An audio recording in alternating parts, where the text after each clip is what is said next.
Good morning, everybody. Welcome to our Thursday questions and answers session, where we get to spend time with our analysts, where they take us through the insights they've gained from research that they've done. And today we're going to be speaking to Pierre Muller, who's a senior equity analyst at PSG, and he's going to be talking to us about his analysis on FirstRand. Pierre, I'm going to hand straight over to you. Thank you. Thanks, Sorrel. And thanks everyone for joining us always. We appreciate it. So we're looking at FirstRand today, as Sorrel mentioned, and more specifically, it's first half results for the 2025 financial year. So it has a June financial year end. Starting off on an overview, if we look at the macro environment, we think most of the pressure on the consumer in SA especially, I think most of that has passed so far. So we've seen high inflation, and I think they benefited more from that initially when it decreased, and then the effect after that as interest rates decrease. They got a bit of a breathing room on that front as well. But lower interest rates, that's always a thing that filters through with a bit of a delay effect as well. So you expected to see a bit further improvement as we go along. You could have also noticed this as most banks have started reporting lower impairments. So that's also a good indication on that front. Looking at the results, I think it's worth highlighting there was good cost management. Overall expenses decreased less than revenue, so the profitability improved. Regarding the UK FCA investigation around the motor commission matter, so there's not really much new news. Everyone is now waiting for the start of the beginning of April. Then the matter will be heard by the UK Supreme Court. So after that matter, then there will be a bit more clarity. But for now, management also acknowledges the uncertainty around it. So it's very difficult to say what the outcome will be on that one. They have, however, provided a 3 billion rand provision, which still is in place, and they haven't increased or decreased that provision during the period. They also provided a new guidance for the 2025 year, so basically the second half of the year, and they increased their guidance for the second half. So it's a positive front on the outlook as well.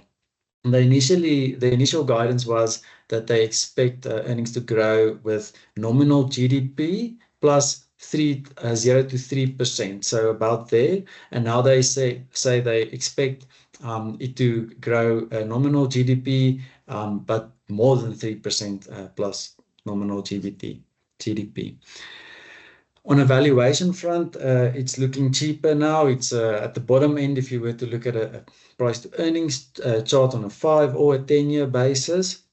So we think if you combine the low valuation, which provides some margin of safety, with still outlook of growth and improving consumer environment, therefore we maintain our buy recommendation on FirstRand.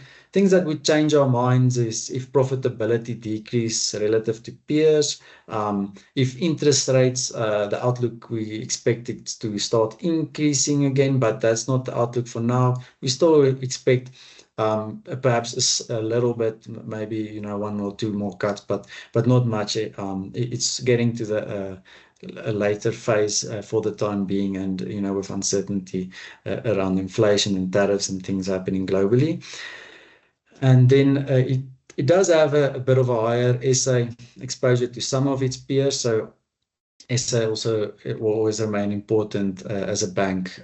Our economy is doing, as economies usually drive bank earnings as well. If we draw into the results a bit more into detail, starting with the net interest income, the net interest margin, so how much they earn on their book, that remained flat for the period, which is a bit pleasing, seeing as the interest rates decrease. But they did guide that they expect more pressure in the second half from the lower interest rate environment. So most of that growth was driven by the average interest earning assets increasing 4%. The non-interest revenue You can see they increased by 5.6%, and operating expenses were up 3%. So that, if you take that into account as a whole, you can see revenue increasing by 5%. Apologies, that little sign should be the other way around. So revenue increased more than expenses. And that you can also see in the cost to income ratio, which is a measure just to a way to look at profitability. So that ratio decreased a bit. So the expenses to revenue decreased a bit. So the profitability improved in that regard. Looking at the impairments, so FirstRand's impairments increased for the period. So some peers are, as I mentioned, reporting lower impairments for the period, but one should remember FirstRand, they took a quality asset origination approach. So basically saying they target more, or let's say lower risk type of assets, going through this uncertain period when the interest rates increased and inflation went higher. They benefited from that as their credit loss ratio remained very low, while peers, most of them went actually above their through the cycle ranges, what they target, like their risk appetite. So FirstRand was able to manage that very well. And now, so you don't see that benefit in FirstRand as the impairments improve for the period, because they actually had a low level of impairments. However, that impairment charge, it increased not because of a deterioration really in credit. It's more to do with the loans grew by, as I mentioned, the average interest earning assets you can see is up 4%, and the net loans, if you look at that, so that's end of period balances, that was up 7%. So that was the main driver for the increase in impairment charge. Then this private equity gross income graph, that's from their results. So why put it in it's not necessarily a large driver of the overall earnings, and it can be a bit lumpy. You can see that light gray is when they realize, sell some of the assets. So it's very unpredictable, and some periods have larger, it's a bit of swings on that front. But part of their guidance and outlook, management keep guiding that there's a strong pipeline for private equity that they can realize, and they expect it in the next half period, and potentially maybe the period after that. So that's a very nice guidance in the sense of it's something hard to forecast, because you don't know when they're going to realize some of these opportunities, but now they are giving that indication. So it's something to be a bit optimistic on the non-interest revenue side. So you can also see that line representing the unrealized value of opportunities that they can realize. It's almost at 8 billion at the moment. And then overall, all these commentary just translating the profit for the period being up 8%, and earnings per share also similarly at up 8%. The following graph is just a visual way to look at what we've discussed just now. So you can see net interest income increase. So that's the loan growth that we talked to, and the net fee and commission income also increased. So that so they showed the revenue growth, and then on the expenses, as you can see, the impairments was a detractor, staff cost and other operatings also detracted, but not of a concern. We, as also discussed, the profitability did improve. If we look at the non-interest revenue a bit more in detail, so the net fee and commission income, so that's the main bulk of the non-interest revenue. You can see there 72%. That increased 8%. So that was, they said, due to 5% volume growth, which was also supported by 3% client or customer growth on that front. And then just on the other smaller items, you can see insurance income was up 10%, trading and other fair value income, that was lower. So they saw in the equity trading and fixed income and commodity trading businesses, all those three lines were lower for the period and detractor. Investment income, however, improved as there was improved sentiment in equity and bond markets. And then you can see the other non-interest revenue and share of profit of associate and joint ventures that also increased for the period, and they benefited. Looking at the operating expenses, you can see staff costs. If you take the total staff cost, so that's the first 3 rows there in the table, total staff cost, which is 63%, that increased by 3%. And because the bulk didn't increase by that much, so that's why they benefited from lower operating expenses. And at the end, you can see operating expenses there up 4%. The staff cost, if you look at the direct staff cost, that increase of 5% was mainly driven by average annual increases of about 6%. And then the benefit from the lower other staff-related expenditure, that's mainly due to lower temporary staff costs, such as contractors. And they also noted that there was lower leave pay provision, so employees taking a leave. If we look at the share price, you can see it traded reasonably in line the last 3 years with the benchmark. However, in the last about 6 months or so, it traded lower. And then on the valuation front, as mentioned, it's at the low end of its history again. And we see this as a potential entry point again. And we maintained our intrinsic value at 97 Rand for now, with a 35% upside. That brings me to the end of my side of the presentation. I'll hand over to Sean now, who will take you through the technical bit.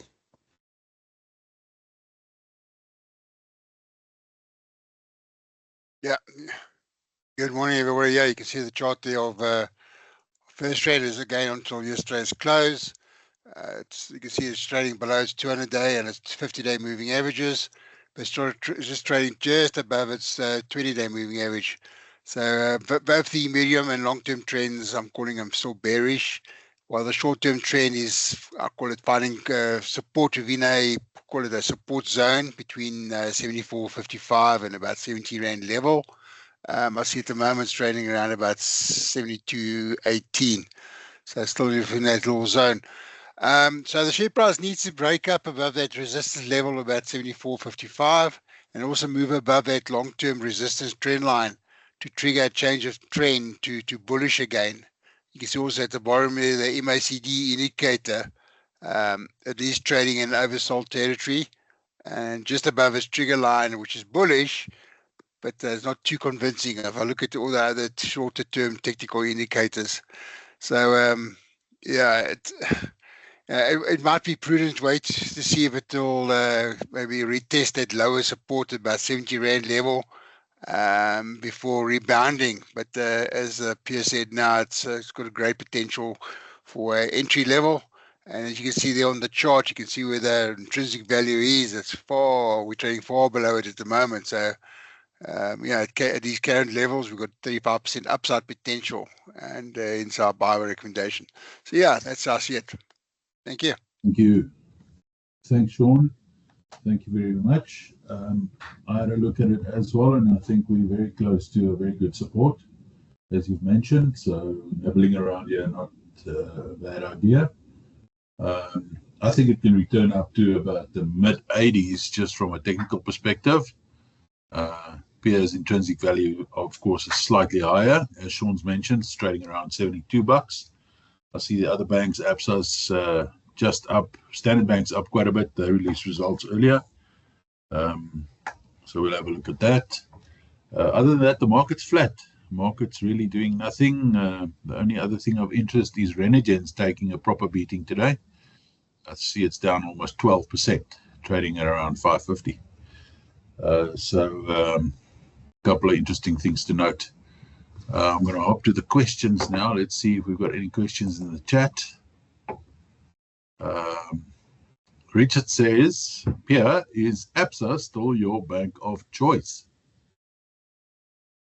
Richard, yes. So in a way, yes, it's still our bank of choice. So just to put it a bit of an perspective, it had a outlook was it was cheap compared to other banks as well. And also it had its impairments. It was one of those banks which I mentioned earlier that the impairments was above their through the cycle range, what they target quite a lot. So we saw these things that it will benefit from just the normalization in impairments, and you get that margin of safety on the valuation front. Absa hedges its interest rate exposure, so it will have a bit more resilient net interest income. So that was our outlook mainly. So I just start off with that. So what happened now in between, it did report and its impairments did decrease. So that thesis of ours actually played out. But now what that is the thesis becomes a little bit less strong. But Absa, I would now say, is kind of in line for us, our view, First and Absa. I think they both now, are preferred banks at the moment, because you just have that little bit less of a, view in the impairments improvement. We still expect it to have a tailwind going forward it should improve further still. So, we're still positive on Absa, but it's kind of in line with First and Absa is now our preferred. Thanks, Pierre. Yeah, just to note on Absa side, I've just had a look at the graph there. It is also at the bottom of a fairly good support after breaking out and up throughout December from around the 170 levels running up to 200, and it's now sort of building a base around 185. So Absa also at the bottom of the range, same as what Sean showed here on the chart for Firsties. So Firsties are between 70 and 72, and Absa, I guess, 180 to 185 is the level where you should find some strong support. I see Obi says, how will the interest rate cycle impact your valuation and outlook for FirstRand? So the interest rates already decreased. That will filter through. And then we expect, there could still be, a cut or two perhaps left. So that's the kind of, if we start off the interest rate cycle where we see it, but we're kind of getting close to perhaps bottom of the decreases for now. There's some uncertainty, as mentioned, with inflation and tariffs, and not sure what will happen there exactly as that whole theme plays out. But that's the outlook there. And how that filters through is, I just mentioned now, Absa and FirstRand, they're more resilient on the net interest margin, which faces pressure usually. It benefits when the interest rates go up, but it faces pressure as the interest rates decrease. So they are quite well positioned. So then you would still forecast some pressure on that, on the net interest income. But what also happens is now, because the interest rate environment is lower and it benefits the economy and less pressure on the consumer and all of that, the banks can actually start to lend more. So the net interest income, there's still growth expected because of the loan growth. But how much they earn on the loans, there will be a bit of pressure on that. So you're going to see, so that's how it impacts on that front. And then also there's the impairment side.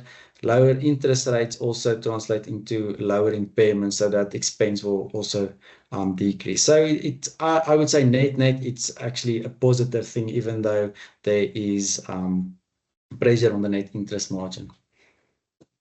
Thank you, Pierre. Obi, I hope that answers your question. I don't see any further questions. Any last of the lasts? Maybe just switch on your mic and ask your question outright.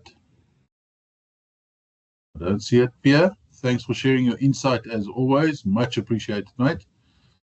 Sean, thanks for your technical help. Thank you for doing those charts for us. Very interesting. We'll be back next week, Thursday, to talk pharmaceuticals, Aspen with Manib. So we'll do Aspen next week. I hope you guys have a good week. Be on the lookout for, like I say, Absa around the 180 levels. And then these Firsties, if they do pull back to $70, I think a good opportunity to pick up some. Vessel has got his hand up. Vessel, yes. No, I think Vessel wanted to say thumbs up instead of hand up. His hand went straight down. Okay, guys, have a good Thursday. We'll all see you next week. Same time, same place. Cheers.